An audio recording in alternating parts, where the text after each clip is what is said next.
భగవద్గీత 5వ అధ్యాయం. అర్జునుడు అడుగుతాడు, జ్ఞానము లేదా కర్మ ఏది మంచిది అని. శ్రీకృష్ణుడు ఇలా చెప్తాడు, రెండూ ఒకటే, కానీ కర్మయోగం మంచిది మరియు సులువైనది అని చెప్తాడు. కోరికలు లేనివాడు, ఎవరిని ద్వేషించిన వాడు మరియు ధర్మం అతీతైన వాడు బంధ విముక్తి అవుతాడు. శరీరాన్ని, మనసును, ఇంద్రియాలను అదుపులో ఉంచుకున్నవారు తనలోని ఆత్మని అందరిలోని ఆత్మలతో ఒకటిగా గుర్తించగలడు. అన్ని కర్మల్లోనూ పవిత్రంగా ఉండగలుగుతారు. సమయోగి ఎల్లప్పుడూ ఆత్మతో ఉంటాడు. మమకారం లేకుండా కర్మల్ని ఆశ్రయిస్తూ తామరాకు మీద నీటి వలె బొట్టులాగా కర్మలను చేస్తూ పోతాడు.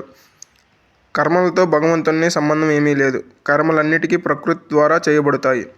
ఎవరి జ్ఞానం పూర్తిగా నిర్మూలించబడుతుందో వారిలో జ్ఞానం ప్రకాశిస్తుంది. అప్పుడు మనసు, బుద్ధి ఆ పరమాత్మునిలో నీలమై అతనిలో ఏకమునుగా తిరిగి పునర్జన్మ పొందడు. జ్ఞాని అందరినీ ఒకే విధంగా చూస్తాడు. ఆనందం బయట దొరకదు, మనలోనే ఉంది. అందరి మనసు శ్రేయస్సు గురించి అంకితమవుతూ పాపాలని నిర్మూలం చెందినట్లుగా పరమాత్మ స్థానములో సన్నిధిలో పొందుతారు. అతనికి తన చుట్టూ పరమశాంతి దొరుకుతుంది. కోరికలు, భయం, కోపతాపాలు అతీతంగా ఉంటూ ప్రాణాపాయం చేస్తూ ఉన్నవారు మోక్షమును అనేసరికి పొంది ఉన్నవారికి అన్ని త్యాగములకు భక్తిగా తన వంతు తాను సాయం చేస్తూ శాంతిని పొందుతారు.